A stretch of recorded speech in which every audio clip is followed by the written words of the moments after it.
If he is a troll, he's a damn good actor. Beef with half the NBA. Because I just want to get Skip Bayless in a room one time and just beat him like a dog. And is known as LeBron's biggest hater. The phony goat, as I call him in the basketball context. In 2022, he pissed off the entire NFL with his comments on DeMar Hamlin. His job is to make the audience go wild, and he's doing it better than anyone else on TV. But why is Skip Bayless so popular? And how does he keep his ratings so high? This is the story of how Skip became the loudest voice in sports television. Skip was born in Oklahoma in 1951 as John Edward Bayless II, but his parents called him Skipper, which soon became Skip. Young Skip had a traumatic childhood, navigating through punches from an evil alcoholic father and the lack of love from a self-absorbed mother, who eventually— Skipper!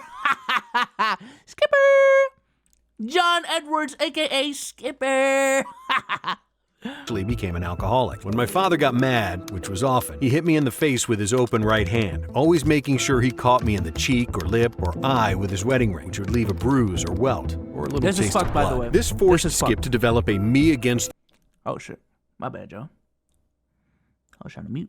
the world mentality, and he was always a straight-A student. But his true love wasn't in academics, it was sports. Skip played football, baseball, and basketball with the dream of becoming a professional athlete. However, when he was 14 years old, Skip had to face an ugly truth. He wasn't talented enough to be more than a high school athlete, and his entire world collapsed. But there was one teacher who saved Skip from depression and shaped the rest of his life. His English teacher realized Bayless was a natural writer, so she pushed him to write more. Skip refused, saying that he was an athlete and not a journalist, but the teacher insisted and saved Skip from himself. Bayless soon became the primary sports columnist for the school newspaper, and as a senior, he applied for the prestigious Grantland Rice Scholarship to attend Vanderbilt University. Unfortunately for Skip, no one from Oklahoma ever got accepted on a writing scholarship to Vanderbilt, aka the Harvard of the South, so Bayless believed he'd be stuck in Oklahoma working for his father's barbecue restaurant for the rest of his life, until one letter came and changed his life. He was granted the full scholarship to Vanderbilt, after which he was finally free to leave his abusive parents. He also legally changed his name to Skip to cut all ties with his father, after whom he was named. In 1974, Bayless graduated cum laude, majoring in English and history. From there, he started a very successful journalism career at the Miami Herald and LA Times. By the young age of 27, he was already a lead columnist at the Dallas Herald. Look at young Skip.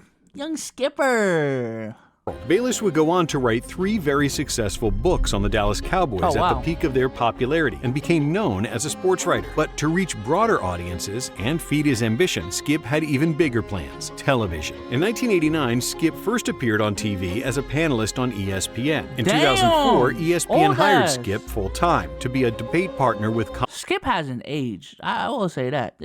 Okay, never mind. He does look different. Like, he looks visibly older than what I'm looking at right now. But this motherfucker has looked the same for the last 30 years, though. W longevity. I will say that. Columnist Woody Page on a show called First and 10. Well, at least I don't look like Tarzan. Look at young Dwight. Look at young Dwight, man. Yeah. But side note, I need to run this back because this quote looks crazy. At least I don't look like Tarzan and sometimes play like Jane, but other than that... In 2011, the show was rebranded as First Take and further catapulted Bayless's popularity. But it wasn't until 2012 and Stephen A. Smith's arrival to First Take that the show really exploded, becoming the #1... Damn, it was 2012? I thought it was earlier. What the fuck? Sports talk show in America. Bayless and Smith's passionate debates captured the audiences unlike anything else on TV. Miami's got a better chance now because the chosen one won't turn into the frozen one. He's on the bench. Blasphemous. But how did 60-year-old Bayless become so popular at such an old age, especially since he wasn't a former athlete? Because there were plenty of athletes who have been on TV, and many columnists with hot takes, but no one fired up people more than Skip. So, how did he do it? Ever since his early days as a writer, Skip had a talent for clickbait. He'd write something so out of pocket and controversial that you had no choice but to read it. And he brought that same recipe to TV. One of Skip's first controversies was when he wrote that Troy Aikman was gay, even though he wasn't. I'm sure a lot of people had heard it before that Troy is gay. Now, I've talked to Troy about it. But what? What? Skip's first controversies was when he wrote that Troy Aikman was gay, even though he wasn't. I'm sure a lot of people had heard it before that Troy is gay. Now, I've talked to Troy about it. But Bayless's real notoriety crazy, started yo. in 2006 when he publicly attacked Allen Iverson and his trade to Denver. Bayless criticized Iverson for not being a team player, for his This a nasty track record, though. I will say that. This a nasty track record now. unsportsmanlike lifestyle, and claimed that his pairing with similar-minded Carmelo Anthony would never work. At the time, Iverson was arguably the most popular player in the NBA, and while Skip wasn't the only reporter who criticized him, he was the one who was the loudest in his bashing of Iverson. And I sincerely hope I have now inspired you to win your first NBA championship. But it ain't going to happen. And the only one who publicly attacked him without pulling any punches. And somehow, it worked. Iverson publicly addressed Skip's comments and said that Bayless motivates him more than anybody. He makes me, go harder, that much harder. I'm not lying. Skip then doubled down, mocking AI's professionalism and commitment to basketball, and then invited him for a debate on the show. While the debate never happened, the controversy spiked the ratings, which proved that Skip was headed in the right direction. And when Bayless's comments about Iverson proved... I will say this, man. It is sad, but also, if you're on the other side of the coin, I get it. Motherfuckers love beef. Love it. And it could, like, that ass, bro, it could be the smallest shit. I'll give y'all a perfect example. Last week, Omar challenges me on 2K. I just say, yo, let's play 2K on stream tomorrow. Put 50 on it. Had the highest viewing stream I've had on Twitch yet. You see what I'm saying? And that's just a small little 2K bet. You know what I'm saying? The Bruce shit, yo, I tuned into Bruce's stream yesterday on Kick. Bro had 55K on the waiting screen. And to another point, number one, he peaked at like 65K. Once he ended that beef shit, once he stopped addressing that shit dropped from 65 to like 37. You know what I'm saying? People love beef. People love drama, dog. Proved to be correct, it only gave him more credibility and more popularity. Then, in 2009, when AI was already on the NBA backdoor, Skip chose another superstar to target, the one whom he would criticize and mock for the next 15 years, LeBron James. Why do you hate LeBron?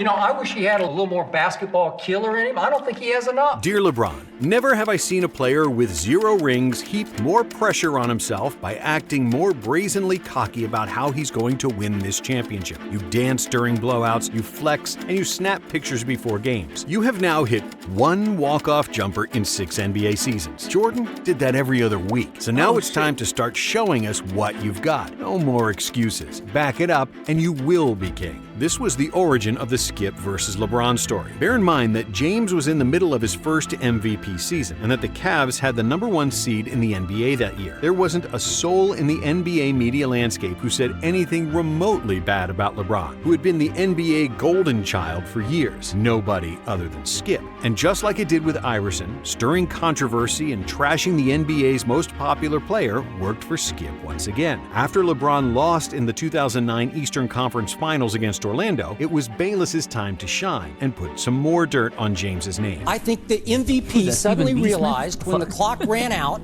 that he had failed miserably. Despite the fact that LeBron averaged 38, 8, and 8 in that series, Skip only focused on the negative, like James not shaking Dwight's hand after the loss, questioning his character. This that was, used to be to me, bag, bro. the real LeBron James. This is who he is, and to me, who he has been. After LeBron lost in 2010, Skip's criticism continued. The intangibles are much closer to Robin.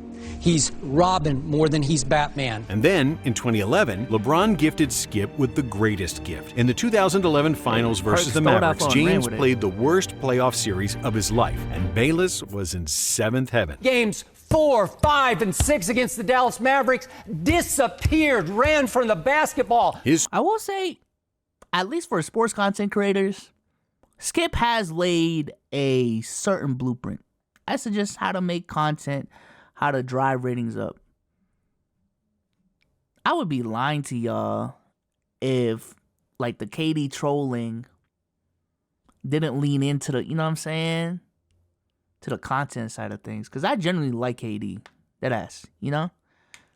I would be lying to y'all if even on the flip side, like, you know what I'm saying, the Tatum dick riding is for, you know what I'm saying, it's for some content shit. Yeah, I think establishing yourself as, like, not even establishing, but just building yourself up for people to want to hear your opinion on a certain matter because of how strongly opinionated you are on a certain matter. I think that is important for any content creator, and specifically for sports talking heads. That's important. You know what I'm saying? I think Skip has developed a brand so that there are certain things that people want to hear Skip's opinion on because Skip's opinion on certain things are so extreme. Number 1 is LeBron. Number 2 is the Dallas Cowboys. Number 3 would be, I don't even fucking know, dog. I don't even know. What's another thing? I guess the Spurs back in the day. Kawhi was, I think for a certain second. But for me, it's the Celtics. For me, it's KD. For me, it's Giannis here and there, I guess. I don't really be on Giannis. Jimmy Butler. Jimmy Butler's another one. For other content creators, it's other things. Dame not. I wasn't too hard on Dame, but. 3-year-long Tom Brady's slander of another one. James, saying that LeBron lacks the clutch gene and winning mentality, was proven right. And Bayless suddenly looked like the smartest man on television. Around that time, Skip's direction and TV persona had been well established. He was becoming known as the person who feuds with athletes and says obnoxious things that no one else would dare to say. When Chris Bosch joined the Heat, Skip started calling him Bosch Spice because he felt Bosch played soft and with a lack of aggression. Bosch had a problem with the Bosch Spice moniker, so he went on First Take and confronted Skip. While motherfucker said Skip Bayless is sports Bobby Altoff, bruh.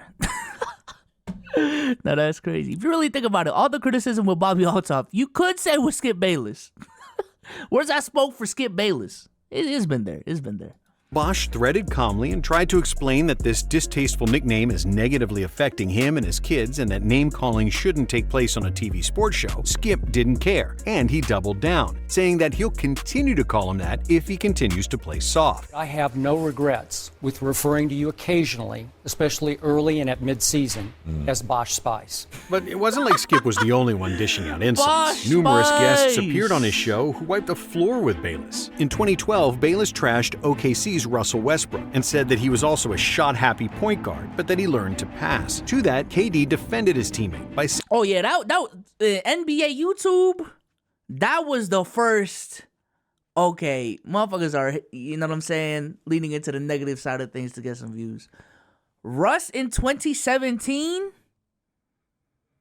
them Russ is overrated videos went crazy.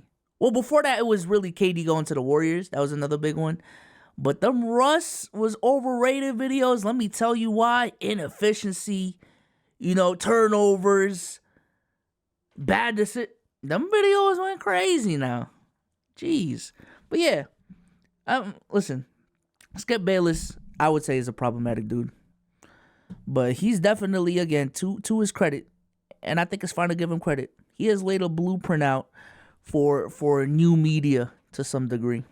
saying that Skip didn't know anything about basketball. Shortly after, a fellow ESPN host, Jalen Rose, appeared on First Take and embarrassed Skip like we've never seen before. See, Jalen Rose found out that Bayless had been lying about his basketball career. Skip claimed that he was a star point guard on his high school team that made the state finals, which was the furthest thing from the truth. In reality, Bayless didn't even play for the varsity team until his senior season, when he averaged a measly 1.4 points per game. That too. I think another component of this is Skip Bayless laid a blueprint out for non-athletic media members to get their shit off and monetize it and make money from it. Did you average 1.4 points as a senior in high school? Same thing with Stephen A. Okay. Then, a few months later, right after LeBron won his first title, Mark Cuban made an appearance on First Take. Let's just say Skip wasn't a happy camper when LeBron won, so he continued to bash him and diminish his accomplishment. But Cuban was tired of Skip's antics, and he decided to rip him a new one. You guys like to talk in complete generalities where no one can question you, right? You don't ever use facts. You don't ever use substance. You don't ever use facts. No. Then, to prove his point, he asked him this simple basketball question. Now, how do you think we defended that? Why do you think he was standing out there?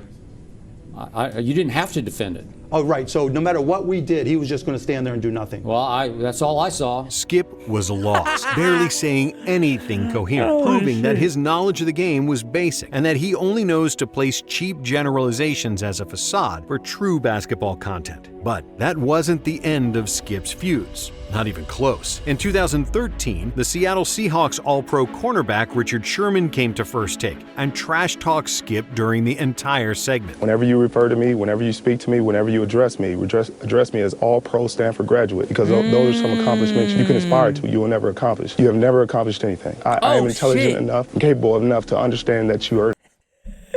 And now he's on Undisputed. Oh, shit.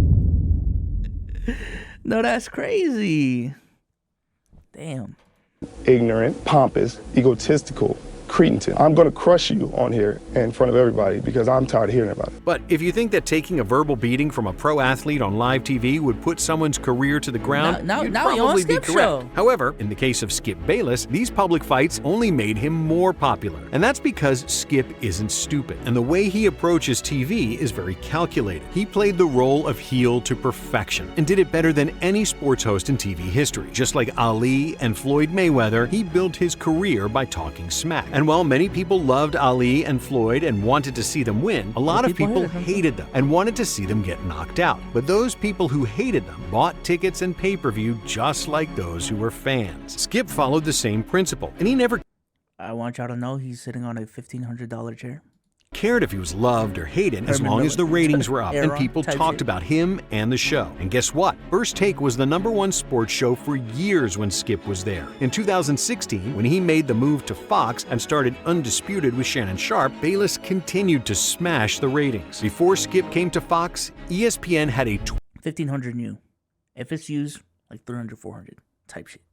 23-1 viewership advantage in the morning time slot. After Skip started Undisputed, he closed that gap to 3-1. And while Cuban was right in saying that Skip doesn't offer real basketball analysis, that doesn't really matter at all, because Skip Bayless is not a real sports analyst like Kenny. You really eyeball priced a chair, so you have a problem. It's not a problem. I just went on a crazy chair hunting spree when I was looking for this chair. All right, so I got informed with what the brands were, what the models were. So now I know how to spot certain chairs when I see them. You see what I'm saying? Smith or Michael Wilbon. Skip is an entertainer, and that's what the casual sports fan cares about. If you start talking to casual fans about finer details of spread offense or zone defense, you'll quickly lose them and put them to sleep. But if you bash LeBron and say that he's not half as good as Jordan, they'll either strongly agree or disagree. But either way, they'll be engaged and ready to hear more. And I'm gonna keep it a beam, and this is something that I learned with content at a very early age. And I also think this is honestly why on Let's Keep It a Buck, why Omar is so polarizing, why Damo is so polarizing, and why me and Sage, while we're seemed as the cool dude, not cool, like the chill dudes, like we don't have as much ride or dies that with Dom and Omar. I think people like extreme takes. And Omar and Dom, to their credit, are not afraid to say extreme takes that they truly believe in. It's easier to support someone, and I think it's also harder to grow when you don't have extreme takes. You know what I'm saying? Because effectively, number one, you make for clips that aren't as shareable, that aren't as conversation worthy, that don't really need to be talked about. Number two, you don't say anything that could cause drama, which again, I just talked about how much drama is a big part of causing traction and commotion and things of that nature. I just think, honestly, like the hot take, Jimmy Hirola said this in this video, the hot take is such a necessary evil in media. I don't think the media would run if hot takes were not a thing. I don't think anyone would grow if everyone was just, ethical journalism. You know what I'm saying? I'm not saying we're not ethical, but I'm just talking about the most unbiased point of view, the most, cover all the bases, really cite your sources type of journalism. No one would grow. No one would grow.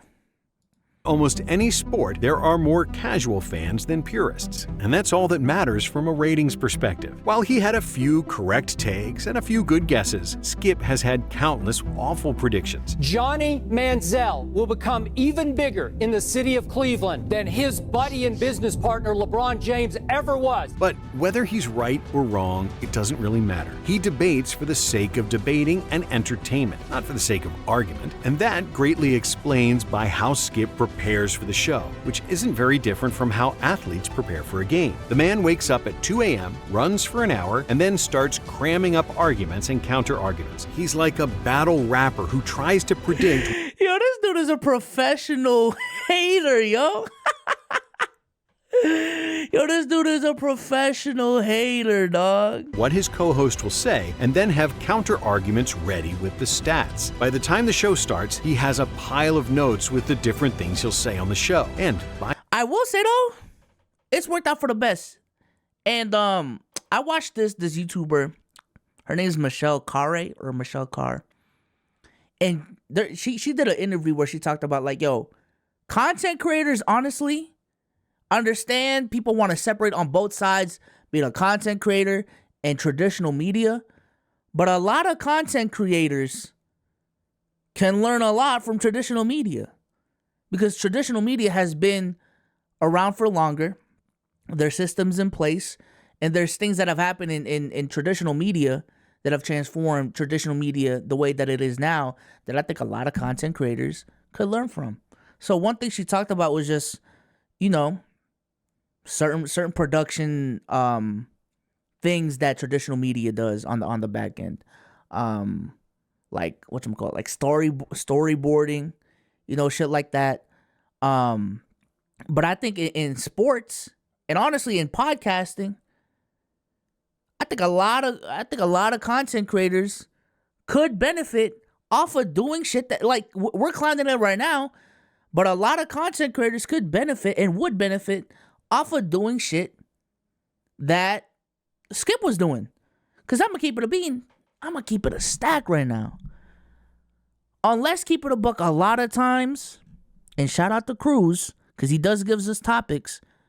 Cruz gives us topics, but it's on some, all right, let's pull up to the StreamYard link and let's just chop it up. And whatever happens, that's the podcast. You know what I'm saying?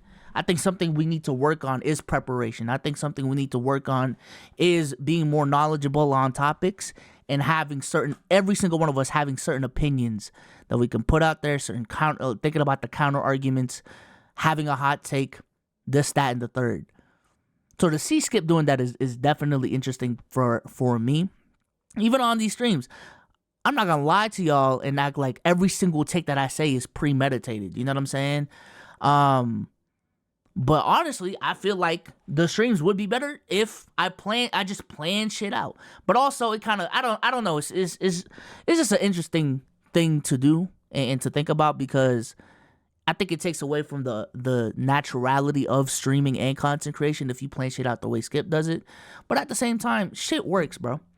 Shit works. It's a formula that obviously fucking works and has made this dude right here in front of y'all millions of dollars. So, by his own admission, he forgets Bayless? his arguments the next day. Hell. I'll remember maybe half of it by tomorrow, and in 48 to 72 hours, I'll remember maybe a fourth of it, and by next week, I won't remember much of it at all. Skip is willing to say whatever will get the most attention, no matter the content. He'll tweet out 10 controversial things, and whichever one gets the most engagement, he'll run on the show the next day. In a way, his way of grabbing attention is similar to LeVar Ball. We talk about the GOAT here, the greatest of all time, Michael Jordan. He would need help. Really? He's too small. And even more, Donald Trump. Say something outlandish, and when you're stuck in a corner, reframe the question and turn it around with a joke. Then, passionately push whatever you're going to say anyway. Spice it up with some hard-to-dispute stats and get people's emotions high. Skip is a true pioneer in his profession, and he has to be respected for that. He's a professional troll, a guy who gets paid millions of dollars to talk trash about athletes, and he's doing his job better than anyone else. Like that time when he got mad at Kawhi for leaving the Spurs and refusing to call him by his name, which was hilarious. You calling him Kawhi Leonard? Yeah, you got to, Skip. Are there Skip, you got any quit on my team. No, Skip, any circumstances where you People like Colin Cowherd, Max Kellerman, and others copied his approach. That's why Max once said, "Fate of the universe on the line, or the Martians have the death beam pointed at Earth. You better hit it. I want Iguodala." If you asked Kellerman about this in 30 years, he'd probably tell you that he'd rather have Steph Curry take the last shot. And he only said Iguodala to boost ratings. And guess what? It worked. It was good TV. It's all people talked about for days. And it all happened by following Skip's recipe. Bayless managed to stay relevant into his 70s, even with the DeMar Hamlin scandal and the Shannon Sharpe feud that would kill the career of 99% of TV hosts. But Skip carries on because he's a habitual line stepper, and people are used to him saying crazy things. Some people love him, and many people love to hate him. The only thing that matters to Skip is that you keep on watching. Hey man, the OG clickbaiter. I don't know what to tell you, man. Shout out to Skip, but not shout out to Skip type shit. I don't know, man. I was honestly, because this is the bad thing about being a content creator. At least the way I do it, yo, bro. Everything just. When I look at shit like that, I'm just thinking about, like, how can I apply this to my own content in an ethical way? You know what I'm saying? But yeah, shout out to Nonstop Sports for that video, though. Definitely interesting. Now I got my mind brewing for Let's Keep It a Buck. You know what I'm saying? What's my hot take of the day?